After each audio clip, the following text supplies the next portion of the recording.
ಗುರುದಕ್ಷಿಣೆಗೆ ಆದಾಯ ತೆರಿಗೆ ವಿನಾಯಿತಿ ಇದೆ. ಈ ದೇಣಿಗೆ ಅದು ನೀವು ಗುರುದಕ್ಷಿಣೆಯನ್ನು ಅನ್ಬೋದು, ಬೇರೆ ಏನಾದರೂ ಅನ್ಬೋದು. ಹಂಗಂದರೆ ನಾಳೆ ನಾನು ಆಗಿರ್ಬೋದು, ನೀವಾಗಿರ್ಬೋದು, ಒಂದು ಬಾಡಿ ಆಫ್ ಇಂಡಿವಿಜುವಲ್ಸು ಅಥವಾ ಅಸೋಸಿಯೇಷನ್ ಆಫ್ ಪೀಪಲನ್ನು ಮಾಡ್ಕೊಂಡು ನಾನು ಗುರುದಕ್ಷಿಣೆ ಅಂತೀನಿ. ಆದರೆ ಅವಾಗ ಬಿಡ್ತಾರಾ ಇಡಿ ಅವರು? ಅವಾಗ ಸರ್ಕಾರ ಒಪ್ಪುತ್ತಾ? ನಾನು ಕೂಡ ಇಂಥದೇ ಒಂದು ಸಂಸ್ಥೆ ಹುಟ್ಟಾಕಿ ಬಾಡಿ ಆಫ್ ಇಂಡಿವಿಜುವಲ್ಸ್ ಅಂತ ಇರ್ಬೋದು, ಅಸೋಸಿಯೇಷನ್ ಆಫ್ ಪೀಪಲ್ ಅಂತಿರ್ಬೋದು, ನಾವು ಮಾಡಿಬಿಟ್ಟು ನಾನು ಗುರುದಕ್ಷಿಣ ಅಂತ ಹೆಸರು ಕೊಟ್ಟು ನಾನು ಮಾಡ್ತೀವಿ ದೇಣಿಗೆ. ಅವಾಗ ಒಪ್ತದ? ಇದೇ ಒಪ್ಪುತ್ತಾ? ಅದಕ್ಕೆ ಏನಿದ್ರು ಕೂಡ we have to be legally correct. ದಾಖಲೆಗಳು ಕೊಡ್ತೀನಿ ನಿಮಗೆ, ಏನು ಅರ್ಜೆಂಟ್ ಇದೆ ಅಂತ. ಇನ್ನು ಈಗ ತಾನೇ ಉತ್ತರ ಕೊಟ್ಟಿರೋದು, ಒಂದು ತಿಂಗಳಾದಮೇಲೆ ಉತ್ತರ ಕೊಟ್ಟಿದ್ದಾರೆ, ಯೋಚನೆ ಮಾಡಿ ಕೊಟ್ಟಿದ್ದಾರೆ ಅಂತ ಅಂದ್ಕೊಂಡಿದ್ದೀನಿ. But it will not stand the test of law. 1925ರಲ್ಲಿ ಸಂಘ ಶುರುವಾಯಿತು, ನಾವು ಬ್ರಿಟಿಷ್ ಹತ್ರ ನೋಂದಣಿ ಮಾಡ್ಕೋಬೇಕಾಗಿತ್ತ?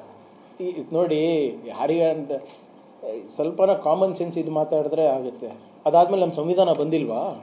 1947ರಿಂದ ಏನು ಮಾಡ್ತಾಯಿದ್ರು? ಮತ್ತೆ ನಾವು ಹೇಳಿದ್ವಿ ಬ್ರಿಟಿಷ್ ಹತ್ರ ನೋಂದಣಿ ಮಾಡಿಸ್ಕೋಬೇಕಂತ. ಎಷ್ಟೊಂದು ಫ್ಯಾಮಿಲಿ ಟ್ರಸ್ಟು 150 ವರ್ಷದಿಂದ ನಡ್ಕೊಂಡು ಬಂದಿದೆ ನಮ್ಮ ದೇಶದಲ್ಲಿ. ಅವರೆಲ್ಲರೂ ಬ್ರಿಟಿಷ್ ಹತ್ರ ನೋಂದಾಯಿಸಿದ್ರಾ? ಈಗ ಕಾನೂನಾತ್ಮಕವಾಗಿ ಕಲೋನಿಯಲ್ ಲಾಸ್ ಅಂತ ಇತ್ತು. ಅದಾದಮೇಲೆ ಅವೆಲ್ಲ ಬದಲಾವಣೆ ಆಗಿ ಸಂವಿಧಾನದ ಅಡಿನಲ್ಲಿ ಬಂತು. ನಮ್ಮ ಏನು ಸಮಾಜದಲ್ಲಿರುವಂಥ ವೈವಿಧ್ಯತೆ ಇರ್ಬೋದು, ನಮ್ಮಲ್ಲಿರುವಂಥ ಕಾನೂನು ಇರ್ಬೋದು, ನಮ್ಮಲ್ಲಿರುವಂಥ ವಿಭಿನ್ನತೆ ಇರ್ಬೋದು ನೋಡ್ಕೊಂಡು ನಾವು ಮಾಡ್ಕೊಂಡಿದ್ದೀವಿ. ಎಲ್ಲರೂ ರಿಜಿಸ್ಟರ್ ಆದರು, ಇವ್ರು ಯಾಕೆ ರಿಜಿಸ್ಟರ್ ಆಗಿಲ್ಲ? ಆಮೇಲೆ ಇವರೇನು ರಿಜಿಸ್ಟ್ರೇಷನ್ ಆಗಬೇಕಾಗಿಲ್ಲ ಅಂತ, ಹಿಂದೂ ಧರ್ಮ ರಿಜಿಸ್ಟ್ರೇಷನ್ ಆಗಿದೆಯಾ ಅಂತ ಕೇಳ್ತಾರೆ. ಅದು ಧರ್ಮ ಸ್ವಾಮಿ, RSS ಧರ್ಮನಾ? RSS ಧರ್ಮನಾ? ನೀವೇ ತಾನೇ ಸಂಘಟನೆ ಅಂತ ಹೇಳ್ತೀರಾ. ಸಂಘಟನೆ ಅಂದರೆ ಅರ್ಥ ಏನು? ಸಂಘಟನೆಗೆ ಧರ್ಮಗೆ ವ್ಯತ್ಯಾಸ ಇಲ್ವಾ? ಈಗ ಇವ್ರು ಧರ್ಮನೂ ಆಗ್ಬಿಟ್ರ ಇವರು? Why are they so afraid? ಇವ್ರು ಯಾಕೆ ರಿಜಿಸ್ಟರ್ ಆಗ್ತಾ ಇಲ್ಲ ಅಂದರೆ ಇವರೆಲ್ಲನೂ ಕೂಡ ಟ್ಯಾಕ್ಸ್ ಆಂಬಿಟಿಗೆ ಬರ್ತಾರೆ, ಇವರಿಗೆ ಪ್ರಶ್ನೆಗಳು ಕೇಳ್ತಾರೆ. ಅದು ಒಂದೇ ಕಾರಣಕ್ಕೆ ಇವ್ರು ರಿಜಿಸ್ಟ್ರೇಷನ್ ಆಗ್ತಾ ಇಲ್ಲ. They want to be above the law, they want to be above the constitution. 100 ವರ್ಷ ನಡ್ಕೊಂಡು ಬಂದಿದೆ ಆದರೆ ಕಾಂಗ್ರೆಸ್ ಪಾರ್ಟಿನೂ 135 ವರ್ಷ ಅಲ್ವಾ? ನಾವು ನೋಂದಣಿ ಆಗಿಲ್ವಾ? ನಾವು ಸಂಘಟನೆ ತಾನೆ, ಒಂದು ಸಂಘಟನೆ ತಾನೆ. ಅವಾಗ ಬ್ರಿಟಿಷರ್ ಟೈಮ್ನಲ್ಲಿ ನಾವೇನು ಅಲ್ಲಿ ನೋಂದಣಿ ಆಗಿದ್ವಾ? ಏನು ಮಾತಾಡ್ತಾರೆ ಇವರು? ಕಾಮನ್ ಸೆನ್ಸ್ ಇದೆಯಾ? Does it anybody with a little bit of application of law and application of mind ಹಿಂಗೆ ಮಾತಾಡೋದಿಲ್ಲ. ಸುಮ್ಮನೆ ನಾನು ಹೇಳಿಲ್ವಾ, ಪಬ್ಲಿಕ್ ಡಿಬೇಟಿಗೆ ಕರೆಸ್ರಿ. ಸುಮ್ಮನೆ ಯಾವುದೋ ಒಂದು ಕೇಶವ ಗ್ರೂಪದಲ್ಲಿ ಕೂತ್ಕೊಂಡು ಆ ಸ್ವಯಂ ಸೇವಕಗಳ ಮುಂದೆ ಮಾತಾಡೋದಲ್ಲ. ಯು ಆರ್ ಕಾನ್ಫಿಡೆಂಟ್ ಅಲ್ವಾ? ಕರೆಸಿ ಎಲ್ಲ ಒಂದು ಕಾನೂನು ತಜ್ಞರ ಮುಂದೆ ಮತ್ತು ಏನು ಇನ್ಕಮ್ ಟ್ಯಾಕ್ಸ್ ತಜ್ಞರ ಮುಂದೆ ಬಂದು ಮಾತಾಡಲಿ if you are so confident. Constitutional bodies ಮುಂದೆ ಬಂದು ಮಾತಾಡಲಿ if you are so confident. ಅದು ಇದು ಬಿಟ್ಟು ನಿಮ್ಮ ಗುಂಪಿಗೆ ಮಾತಾಡಿ ನಿಮ್ಮ ಗುಂಪಲ್ಲೇ ಚಪ್ಪಾಳೆ ಹೊಡೆಸ್ಕೊಂಡು ಲೀಗಲ್ ಏನಿದೆ ಇಲ್ಲೀಗಲ್ ಏನಿದೆ ಅದು ನೀವೇ ತೀರ್ಮಾನ ತಗೊತೀರಾ? ಸೊ ಇದನ್ನು ಕೊಡ್ತೀವಿ ನಿಮಗೆಲ್ಲ ದಾಖಲೆ. ನಿನ್ನೆ ಇನ್ನೊಂದು ಸ್ಟೇಟ್ಮೆಂಟ್ ಮಾಡಿದ್ರು, ಏನು ನಾವು ಯಾವಾಗಲೂ ಕೂಡ ತ್ರಿವರ್ಣವನ್ನು ಧ್ವಜವನ್ನು ನಾವು ರಕ್ಷಣೆ ಮಾಡಿದ್ವಿ, ಗೌರವ ಕೊಟ್ಟಿದ್ದೀವಿ ಅಂತ ಇವತ್ತು ಹಾಕಿದ್ದೀವಿ ನೋಡಿ. 1947ನಲ್ಲಿ FIR ಆಗಿದೆ.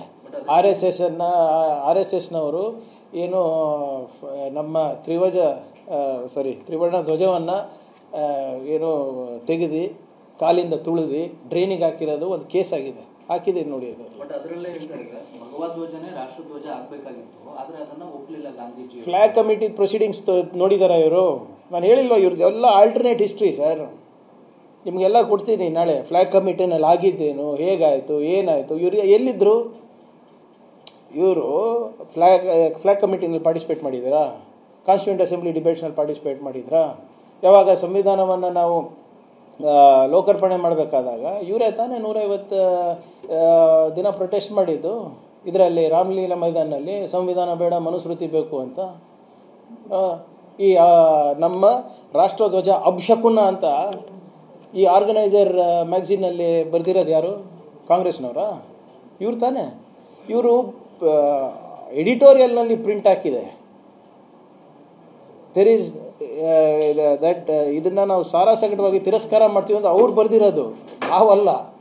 ನಾನು ಅದಕ್ಕೆ ಹೇಳ್ತಾ ಇದ್ದೀನಲ್ಲ, ದಯವಿಟ್ಟು ಅವರ ಆರ್ಗನೈಸರ್ ಮ್ಯಾಗ್ಝೀನನ್ನು ಇವರೆಲ್ಲರೂ ಓದ್ಬಿಟ್ರೆ ಎಷ್ಟು ದೊಡ್ಡ ದೇಶ ದ್ರೋಹಿಗಳು ಇವರು ಅಂದ್ಬಿಟ್ಟು ಇವರಿಗೆ ಅರಿವಾಗುತ್ತೆ.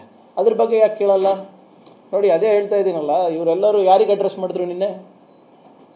ಯಾರಿಗೆ ಅಡ್ರೆಸ್ ಮಾಡಿದ್ರು? ಸ್ವಯಂ ಸೇವಕರಿಗೆ ಅಡ್ರೆಸ್ ಮಾಡಿದ್ರು. ಅವ್ರಿಗೆ ಇವ್ರು ಏನು ಹೇಳ್ತಾರೆ ಅದೇ ಕೇಳ್ತಾರೆ. ಪಬ್ಲಿಕ್ಕಿಗೆ ಅಡ್ರೆಸ್ ಮಾಡೋಣ, ನೋಡೋಣ, ಒಂದು ಓಪನ್ ಡಿಬೇಟ್ ಆಗಿಬಿಡ್ಲಿ. ಮೀಡಿಯಾಗಳು ಇರಲಿಲ್ಲ, ಅವ್ರು ಎಷ್ಟು ತೋರಿಸ್ಬೇಕು, ಏನು ಮಾಡಬೇಕು ಎಲ್ಲ ಸ್ಟೇಜ್ ಡೇ ಇರುತ್ತೆ. ಒಂದು ಓಪನ್ ಡಿಬೇಟ್ ಮಾಡಿಬಿಡ್ಲಿ. ಆರ್ಗನೈಸರ್ ಮ್ಯಾಗ್ಝಿನಲ್ಲಿ ಸಂವಿಧಾನದ ಬಗ್ಗೆ ಬರೆದಿರೋದು ನಿಜನಾ ಇಲ್ಲ? ರಾಷ್ಟ್ರಧ್ವಜದ ಬಗ್ಗೆ, ರಾಷ್ಟ್ರಧ್ವಜವನ್ನು ತಿರಸ್ಕಾರ ಮಾಡಿದ್ದು ನಿಜನಾ ಇಲ್ವಾ? ಮನುಸ್ಮೃತಿ ನಾವು ನಮ್ಮ ದೇಶದ ಸಂವಿಧಾನ ಆಗಬೇಕಾಗಿದೆ ಅಂತ ಅವರು ಪ್ರಸ್ತಾಪ ಮಾಡಿದ್ರಾ ಇಲ್ಲ? ಮಾತೃಭೂಮಿ ಅಲ್ಲ ನಮ್ಮದು, ಇವರು ಭಾರತ್ ಮಾತಾ ಕಿ ಜೈ ಅಂತಾರೆ. ನಮ್ಮದು ಮಾತೃಭೂಮಿ ಅಲ್ಲ, ನಮ್ಮದು ಪಿತೃಭೂಮಿ ಅಂದ್ಬಿಟ್ಟು ಸಾವರ್ಕರ್ ಅವ್ರು ಹೇಳಿದ್ರಾ ಇಲ್ಲ? ನಮ್ಮ ದೇಶ ವಿಭಜನೆ ಧರ್ಮದ ಆಧಾರದ ಮೇಲೆ ಮಾಡಬೇಕು ಅಂದ್ಬಿಟ್ಟು ಪ್ರಸ್ತಾಪ ಸಾವರ್ಕರ್ ಅವರು ಇಟ್ರಾ ಇಲ್ಲ? ಅದು ಚರ್ಚೆ ಮಾಡಲಿ.